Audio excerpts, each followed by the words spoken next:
Welcome to Two Hotties and a Naughty, a podcast about life's little victories, hotties, and constant disappointments, naughties. Here are your hosts, Michael Beck, Hicks, and Dwight Slappe.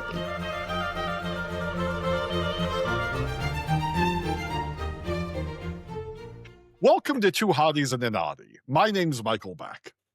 My name is Hicks. And I'm Dwight Slappe. Boys, it's springtime. Things are blossoming. What is your hottiest plant? Yeah, your hottiest growing thing. I like to talk about this all the time. I've probably talked about it on the show. I'm going to talk about it again. I used to hate the spring. It used to be my least favorite season. But now it's mud season in the north. But living in the south, lots of things blossom here. They're very lovely. And nothing blossoms in Virginia quite so beautifully as the cherry tree. And my wife has been planting cherry trees in the yard. You don't plant trees in the spring. You plant them in October or November. I don't know. It's sometime when it's cold.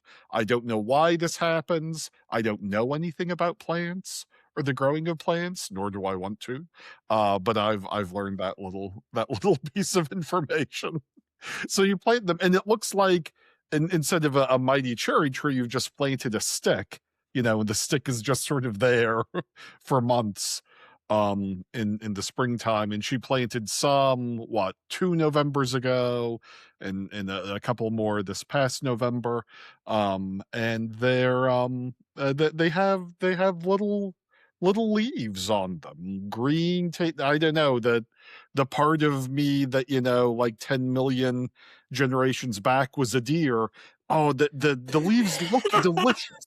Like I want to just reach out and chomp one of the deers. They're just the green is just so appealing and appetizing. So my wife has built these cages around the trees. You had a Freudian slip there. You said you wanted to chomp the deer directly. Do you want to eat the plant? I said I wanted to chomp the deer. Yeah. No. There are two sides. There are two sides of you. Yeah. There's the great two wolves. There's the great hunter. Wolves. Yes. Right, two wolves. There's the great hunter wolf and the vegan wolf. As we all have. Yep.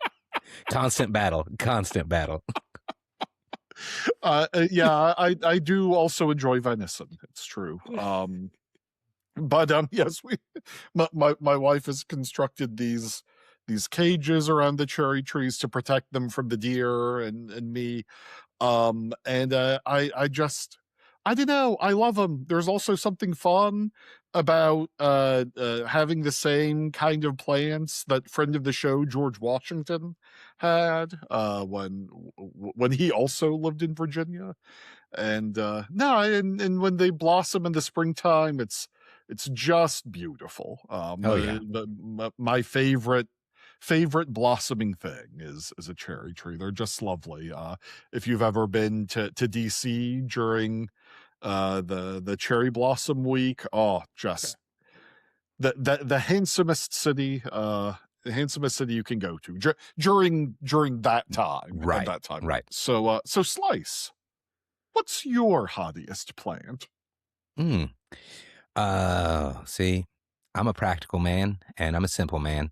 And my hottiest plant is a plant that helps me when I get a little too hotty, when I stay out in the sun a little too long.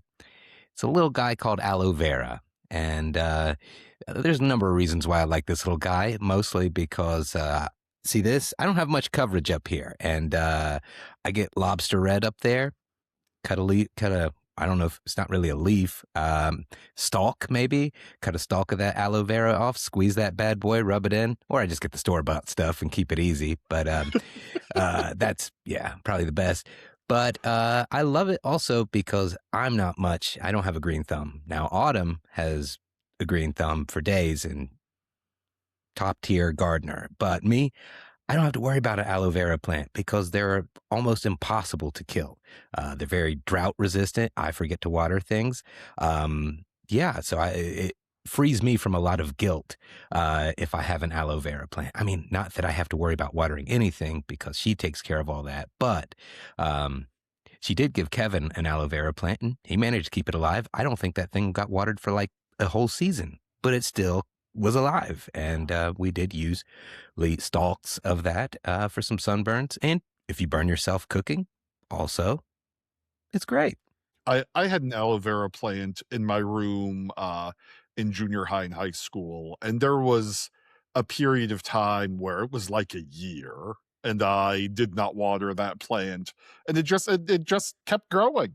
Mm-hmm. It got to be pretty big. Yeah. Yep. Determination. Slice, when you said this was a plant that helped you when you got too hot, this is not the plant I thought you were about to say. I thought maybe there was another plant that you occasionally use that helped you cool down, as they say. Hot as an angry hot. I gotcha. Yeah, Right. there might be one Oh out yeah, there. when Slice rests in the shade of like a mighty oak tree. Mhm. Is Right, that what or you mean, Dwight? Yes, I meant chamomile, is what I meant. that's it. Of course. Oh, I was thinking of banana trees. Those big, they have those big leaves I can sit under, right? Big, elephant beautiful. ears. That's it. Yeah. Never far from my mind, big, beautiful banana trees. Mm-hmm. That's it. You say you don't have a green thumb, but your yard is full in Huntington, West Virginia, full of those beautiful banana trees. Mm-hmm. So many banana trees and only banana trees. What are people doing planting banana trees in their yard in temperate climates also? Like I see them, there are people around here who plant those things. They die. I don't do people think they want to live in the jungle? I don't understand it. I was down in Virginia a few years ago, and there in Stanton, Virginia, there was this building, and it had this array of cacti out in front of it. And I did not think that it would be able to live through the winters in Virginia. Not that, it's too frigid, but still, there is snow, there are frosts, but beautiful, beautiful arrangement of cacti. Mm-hmm. I'm familiar with Stanton, Virginia. Yes. The people that plant banana trees and cacti, and these are the same people who have like huskies in Arizona.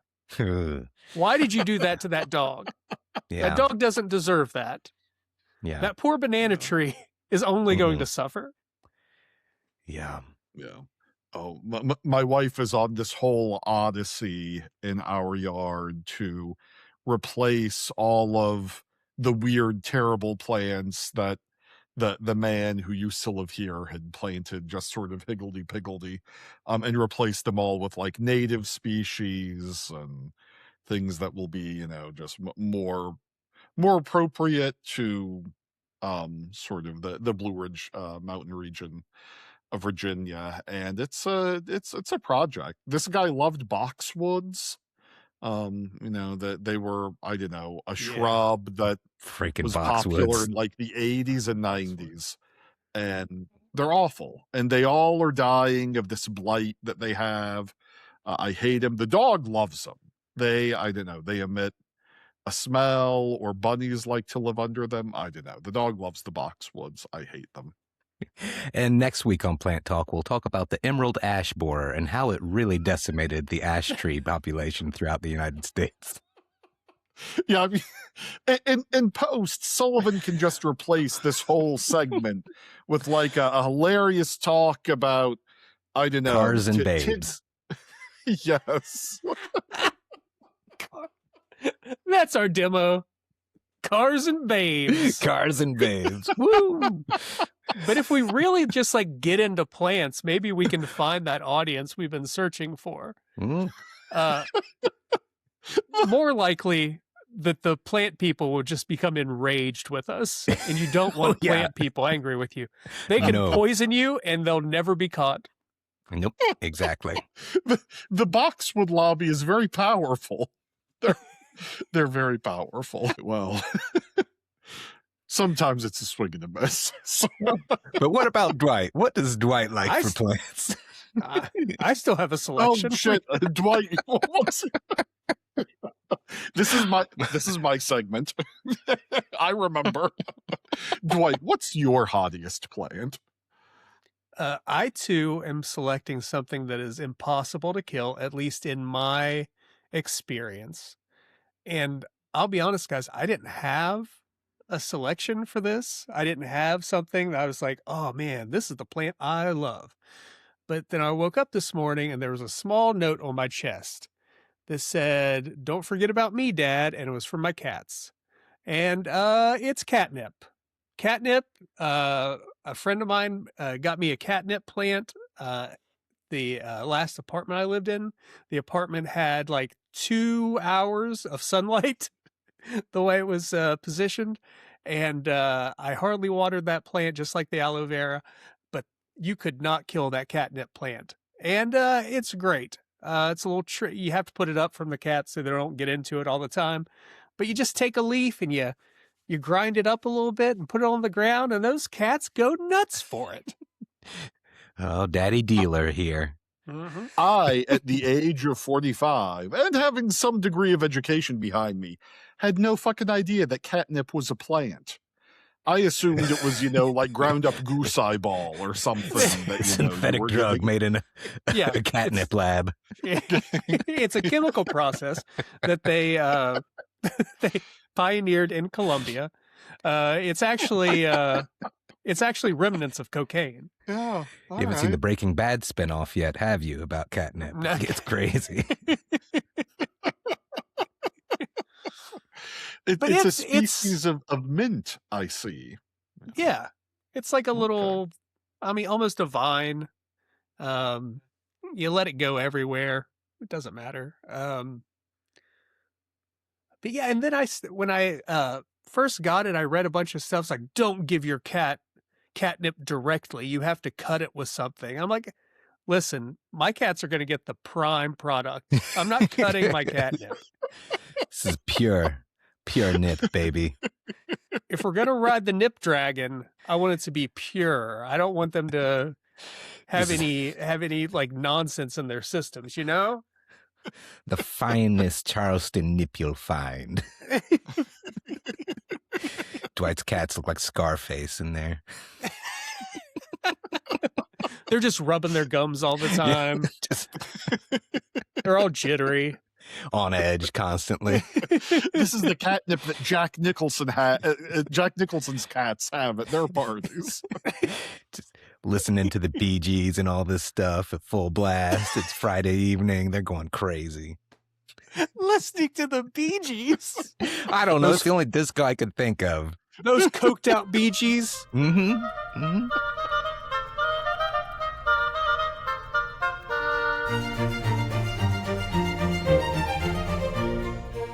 All right, fellas, following up with the nice spring weather and everything, now that things are warmed up, it's time for everybody's favorite pastime, music festivals. In fact, right now, you can go out to Indio, California, and head on over to Coachella. Will I be there? No. But Desmond told me it's being broadcast on YouTube right now. So for all you believers out there, you can tune in. Well, by the time you hear this, it's over. So tough shit. But fellas, what is your hottest music festival? Maybe next year you can catch the Beebs. Oh man, we solved podcasting. We did it. We did. Figured it out. And now if we can figure out time travel, then we'll really be having it set. We could travel back in time to before we had a show. Tomorrow you're going to make a grave mistake. Stop this now. Stop the madness. But yeah, boys, I want to know what your hottest music festival is. Now I'll kick things off, as is the format of our show. I'm going to go with Healing Appalachia, a little local homegrown music festival founded by Tyler Childers. I'm a big fan. I think he's great. And Healing Appalachia's been, I think it started, in fact, in Huntington, West Virginia, where I am right now. But it's gone over to Kentucky, West Virginia. It is where we are now. And then I think Pennsylvania as well. But last year I went to it. I actually volunteered at it. It's a great festival that was founded to kind of help combat the opioid crisis of this area, and to kind of educate the community. And some really big names come out to it, and educates a demographic that maybe not be aware of some of these things. But like I said, I volunteered at it last year, walked around handing out doses of Narcan, teaching people how to administer Narcan. And, most people were very receptive to it, but there certainly was a demographic that were like, oh, I don't need that. I don't hang around with anybody that does that. So it was a opportunity to have a teaching moment, if you will, where it's like, well, maybe it's not about who you hang out with, but if you come across someone and you have this handy on you and it looks like, and you can recognize the symptoms of an opioid overdose, then you could save a life. And, pass no judgment, just go out there, help somebody. You could really help, maybe that's a moment of awakening for that person, change their life. Maybe not, but the point is you saved somebody. You had the opportunity to do so, and because you took 10 seconds out of your time here at this music festival to learn how to do this, you could save that. Or maybe your friends are, and you just don't know it, and maybe you saved their life then. But so, yeah, sorry to go off on a non-funny tangent, but, I think, but back to great music also. So, like I said, it is a very fun, there's a lot of, great vendors there. There a lot of awesome artists up and coming, or, Tyler Childers. Chris Stapleton was there. Not necessarily my bag. I don't dislike him, but it's not something I'm listening to on the norm. But I am listening to Tyler all the time. Jesse Wells was there. I didn't get to catch him because he played on like a Friday afternoon. But yeah, so many great acts, and just right here in our backyard, or at least mine and Dwight's backyard mostly. But had a lot of fun. Now, Slice, what if I don't want to listen to music and be told that drugs are bad? This is why I only listen to the Bee Gees. Yeah. I mean, look, we pass no judgment, okay? We're here for you. If you OD on the nip, I hope that Filbert knows how to wait, what's his name? Is his name Filbert? His name is Filbert. Filbert. Your Filbert cat Filbert. Colson Slappe, yes. Okay. I hope that Filbert knows how to administer meow candy. First of his name. Well, what about you, Dwight? What's your hottiest music festival?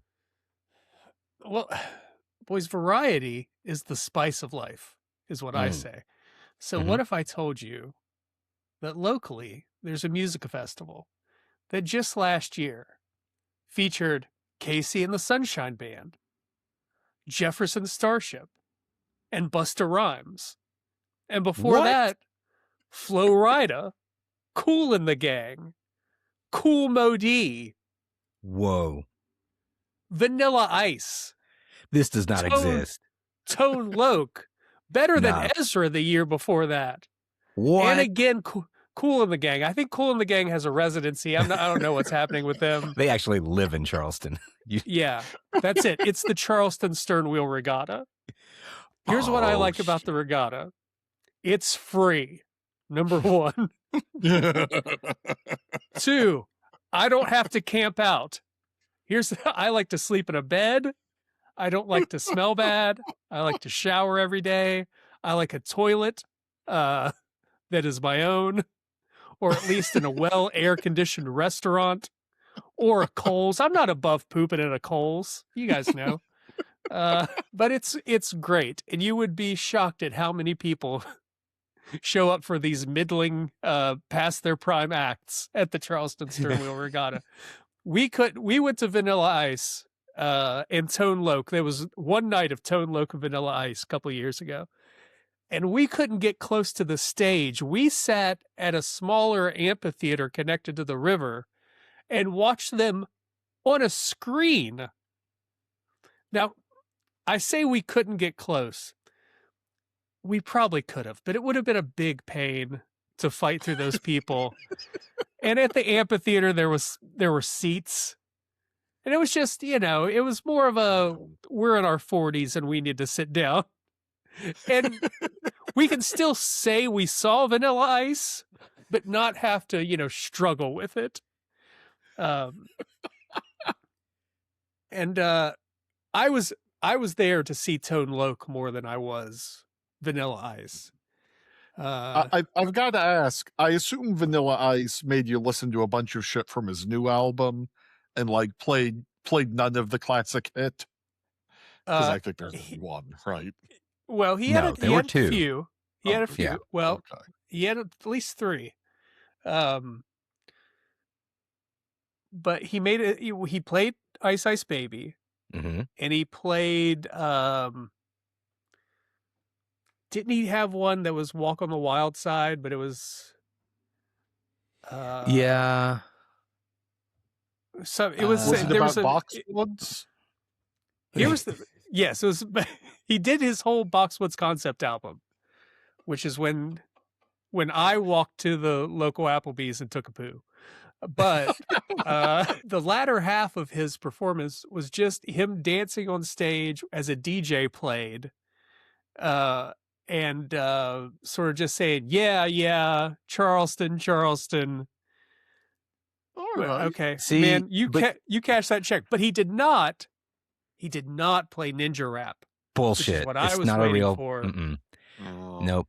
That's bullshit. 'cause That's not knowing your that's not the demographic. experience. Yep. No. That is not a full experience unless someone comes out in that giant rubberized Michelangelo suit and he's singing ninja rap. That's not a Vanilla Ice concert. Nope. I've got to say, I mean, we should make fun of Vanilla Ice because his music is stupid, and I think he's a big Trump, and I think he's a big Trump guy now. But on the other hand, like, imagine like if you got to do a thing you loved when you were, I don't know, however old he was, 20, and now, you know, when he's like 75, he can still be up there on stage and perform in front of a crowd. Like, that's I don't know, if they paid me, I'm guessing between $2,000 and $4,000 is what Mr. Ice got paid for to hop around in Charleston, I probably would. I'm not mad at him. Like, get your money, Rob. Yeah. Point that out. What is his real name? Rob Van Winkle. Right. Um, Wouldn't you go by Vanilla Ice too if your name was Yeah. Robert Van Winkle? Like, come but on. I'm just saying, like, is he not playing ninja rap because he's embarrassed he did music for Teenage Mutant Ninja Turtles 2? It is right, too. Is Secret of Right, Muse, right. I believe. But I think I have a theory. Charleston couldn't foot the bill to get ninja rap because New Year's this year, Mar-a-Lago, he performed ninja rap down there, and there was someone in the Michelangelo suit. So he does it, but it's going to cost you. Fuck. I don't need to know that one of Trump's demands was to hear ninja rap. Like, I that know. makes me feel so icky. Oh, right? I know. It's like, oh man, respect. Nope. You're not going to do this to me. No respect. Don't you try to lure me in. And I want to correct the record. His second hit was Play That Funky Music, White Boy. I knew it was a sample of an old song. I just couldn't zero in on it. Right. I had to look it up. But that song was that whole album was everywhere in 1990. Yeah. When we were all alive, listener. Everyone. But The horrifying song. shout out year before were Everclear and Fastball for one night. Come Dang. on. That's a banging lineup right there. See? Absolutely. Now, Beck, that's going to be hard to top, but I'm going to give you a chance to do it. So, what's your hottiest music festival? Go ninja, go ninja, go. Go ninja, go ninja, go. We can't play we can't pay for the rights for this. What are you doing? That's why I did it just a little off key. Normally I have perfect pitch and it's great, but I did a little poorly there, so we won't get sued. That's right. Def Jam Records will never know. All right. Well, dedicated listeners will know that I have an enormous number of music festivals or videos, music festivals to choose from, with which I am familiar and have attended, and knew all of the bands and other musical artists performing there. But instead, I'll go with what some would say is the only music festival I've ever been to, which I attended this past fall in Richmond, Virginia, It is called the Iron Blossom Music Festival, which I specifically wrote down. So I know sometimes I don't mention the things I talk about. It was a great event. It was fun. The weather wasn't very good, so that sucked. But I liked it that the weather was bad because that meant that the crowd was small. And I didn't have to deal with a bunch of drunken dipshits hearing music I don't care about or connect with. The only we might actually have talked about me going to this show. The only group that was there that I'd heard of was Vampire Weekend. And their sound was it was mixed very poorly. They sounded awful. I felt badly for them. But the crowd who had showed up to listen to them, was very excited. So, man, it sounds like you had a fucking great time. Yeah. And you got to see Rainbow Kitten Surprise. So think about that. It was fine. Yeah. We stayed at a hotel in Richmond. We got to, I don't know, we usually go out to an interesting restaurant when we're in a different town. I don't remember where we went. But yeah, this keeps getting better and better. A Weekend to Remember by Michael Beck. The weather was shit. This is the well I have to draw from which I have to draw when it comes to talking about music festivals. Now I can talk about the 1958 Newport Jazz Festival if you want me to. Well, that's what you should have gone with. The Chicago World's Fair. And I would love to go to the Newport Jazz Festival, but I don't want to spend the, I don't know, $400,000 I assume it costs to go to a jazz festival, nor do I ever wish to go to Rhode Island. Good Lord. Well, hey, not too far north from you there in Havre de Grace, I'm probably mispronouncing that, Maryland, they have a jazz festival over the summer. Beck, you could probably get there in about 3 hours. So, and it's much more affordable right there on the Chesapeake Bay. Tidbit, pro tip. Now, you gladly go to these festivals with Crystal to see popular music. Would Crystal gladly go to a jazz festival with you? I love my wife and she loves me, and I would never force that decision upon her.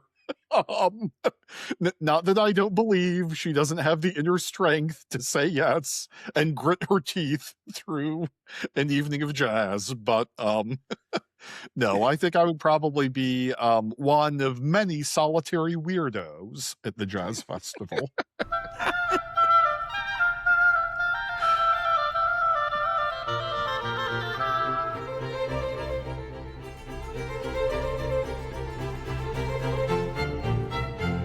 It's naughty time, boys.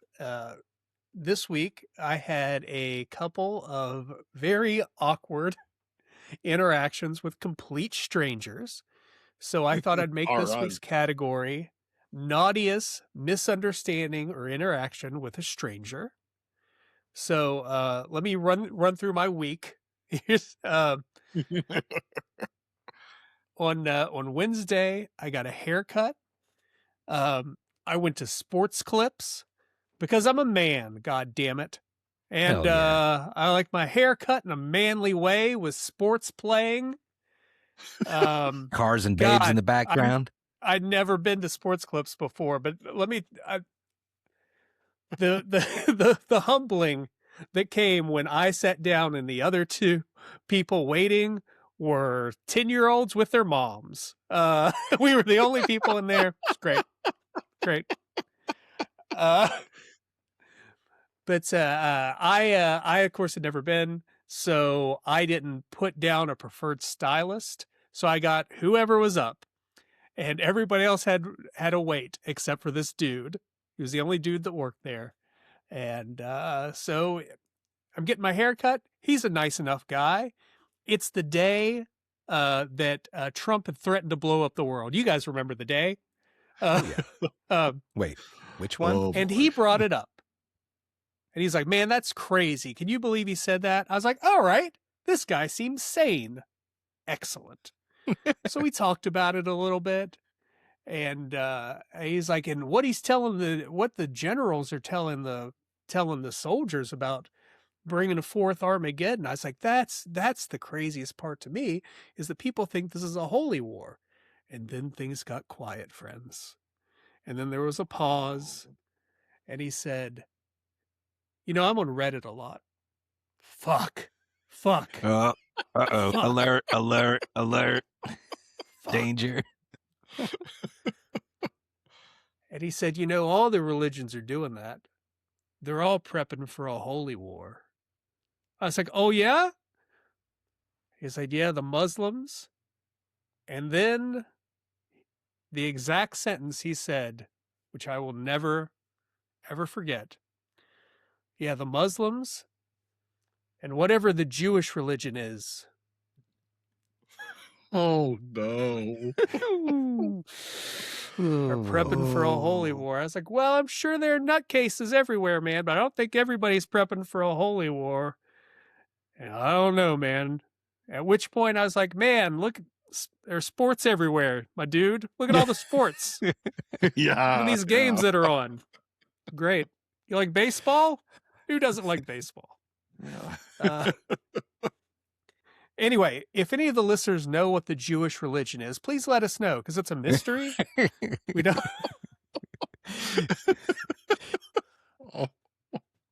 Oh no. The next day, I assume the next day, Dwight, that you had to return to this barber shop so that a different barber could give you a real haircut, right? Because I assume that guy just butchered you. I will say, after the religious conversation we had, he stopped. He pulled over the most senior hairstylist there, pointed at several places on my head, and said, "Am I doing this right?"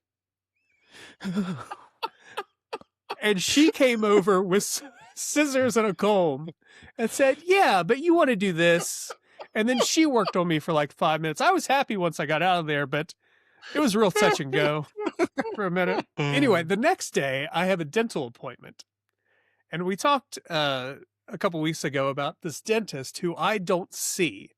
He only pops in to look at an x-ray or work on a tooth. The only conversations I have are with a dental hygienist.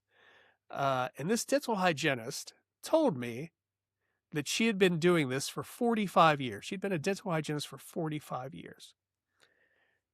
I'm wearing a Labyrinth, the movie Labyrinth, a shirt pertaining to that. And she looks at my shirt and says, "Oh man, it's a good movie. One of them old movies. I love them old movies." They don't make movies like that anymore. You know who I love? Veronica Lake. I'm like, whoa, okay, we're going back a little bit. Star of Labyrinth, Veronica Lake. Veronica Lake, Humphrey Bogart, man, those old movies. Man, they don't make women like Veronica Lake anymore. These movies today, that Laura Tomb Raider, that's not how women are. Oh my. Like, yeah, man, movies are crazy now. Okay. And here's the point. This is the reason that's not even the reason I'm telling the story. The story is after she looks at my teeth, and after she's told me she's being a dental hygienist for 45 years, she looks at my teeth and says, "I see you favor one side of your mouth with your chewing." Well, that's what people our age do, isn't it? Excuse me? Excuse me? Trust me when I tell you, this woman is not one of those where you don't believe her age. I totally believed her age. On the other hand, Dwight, you look great for a 65-year-old man. Thank you. Thank you. We don't tell you enough. You're really... This is the second time this has happened to me. The last time, it was like 15 years ago. I'm a spry 30. I'm no gray yet. And I'm walking past a GameStop, and a kid stops me and says, "Hey man, if I give you money, will you go buy this game for me that is, I guess, what do they do, 17 and up for games?" That's what it is. They won't sell it to me because I'm too young. And I stop because I'm a cool guy. I'm like, oh, what game is it? And he tells me I don't care. I don't know video games. And I'm thinking about it. And then he says, man, you just go in there and you tell him you're my dad or my grandpa. What? Oh, no. What? Dad, you could have Game slid for with. you. No game. No. No game. God, fuck. I'm not a vain person, but Jesus Christ. Yeah. That's demoralizing. Yeah. Yeah. Yeah. The worst thing, I think, is from the dental hygienist, because like teenage kids, they think that in Slice, you can vouch for this, anyone who's like 24 years old or older is all the same age to a teenage kid. Like we're all just impossibly elderly people who will soon die. Yeah. I just can't imagine the mental process where he was like, I really need something from this dude. But he's probably a grandpa, right? Like, probably. Yeah. Yeah. Oh. Like Dad was pushing it, but Grandpa throwing that in. That We're in West Virginia. I mean, that's a 50-50 chance that this guy's got grandkids already. Well, the kid walking up to you goes, well, I know I have a son, so surely this man has grandchildren. That give us a strange encounter with a stranger, if you will. First, I've got to say, I think I've told this story before, but I have to bring it up again. I used to have a Kennedy Johnson bumper sticker on my car, and I was once parked at filling my car up at the gas station, and this old man comes up to me and says, oh, I like your bumper sticker. And I said, oh, well, thank you, sir. And he says, yeah, Kennedy Johnson, only old timers like us remember them. Oh. And, Jack Kennedy murdered 18 years before I was born. 17 years, like that. And so my real story is my years and years ago, I was somewhere with my dad, and we were waiting on my mom. My mom had gone off to do something. I didn't know. So maybe it was a medical thing, because like she had left her purse and maybe coat with us. And so we were standing there or sitting there, can't remember. And my dad was holding my mom's purse. And he looks across the lobby, and there were a bunch of other like dudes with kids sitting there waiting on mom. And there was another guy sitting there also holding a purse. And my dad looked at the man and said, oh, hello, nice purse. And the man became enraged with murder in his eyes until my dad like picked up my mom's purse and sort of flashed it at him. And then the man, oh, well, this is hilarious baby boomer nonsense we can all laugh about now. So this is, yes, we're all here holding our wives' purses, and we have to make fun of it. So we feel better about it. I don't know. But yeah, that's my weird stranger story. Yeah, and I don't remember what that stranger looks like. I don't remember where we were, but I remember nice purse. Yeah. You met him later on when he commented on your bumper sticker. What a small world.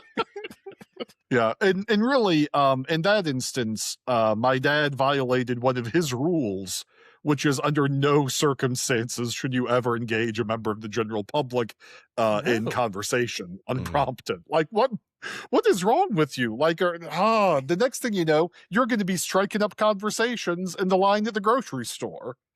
Oh. Slice, what about you? So the year's 2010. A blizzard is wreaking havoc on the D.C. area, referred to as Snowmageddon.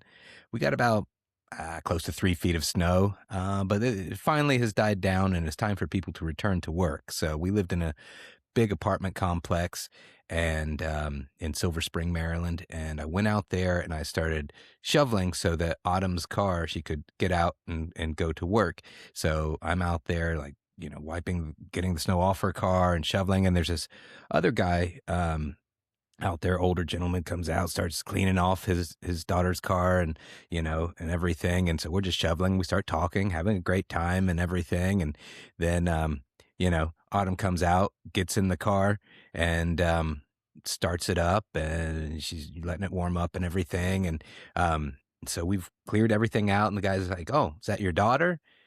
And I was just like, yeah, I love that all of our instances are like about, and this is 2010, mind you. This is different. This is even worse than yours, Dwight, because this is an older guy. He should recognize I was still in my 20s at this time. I was 29 during this. And he asks me if my now wife is my daughter.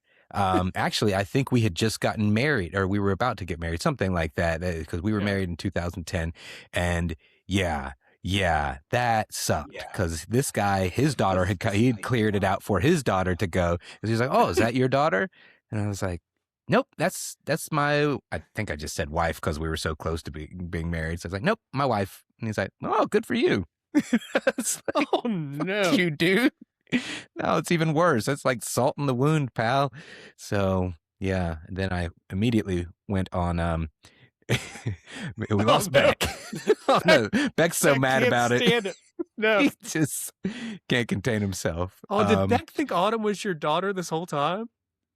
Just out of sheer awkwardness? He took off? Well, now it's just one hottie, one naughty. That's the show now. A hottie and a naughty. We've been thinking about floating this format for a while, so let's just see how it goes. Yeah. I mean, we actually kicked him out for not wearing a Mothman shirt today. That's what we game planned here. Mothman shirts only. And he's back. Beck is he's risen. Back. Oh man. No, we definitely weren't using that as an opportunity to try two-hander. We're glad you're back. So glad. We're about to start our wrestling segment. We're glad you're back for it. Fantastic. Yes. Gorgeous George and so forth. Yes. Yeah. Only you could take modern wrestling and then isolate our entire audience. I give the listener what they need. You know what? I think that's enough. I think that's enough of you today. I think we're done. Yep. I agree. Just yeah. three I'm glad old you dudes. popped back on here. Yeah.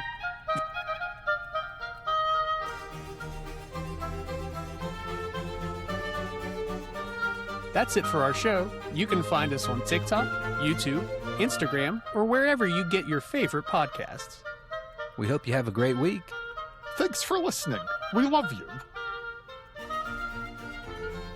Thank you for listening. This has been Two Hotties and a Naughty, a podcast about life's little victories and constant disappointments, as hosted by Michael Beck, Hicks, and Dwight Slappe. Editing and production by Michael Sullivan. Our theme is Handel's Entrance of the Queen of Sheba for Two Oboes, Strings, and Continuo Allegro, as performed by the Advent Chamber Orchestra. Crystal Howe speaking.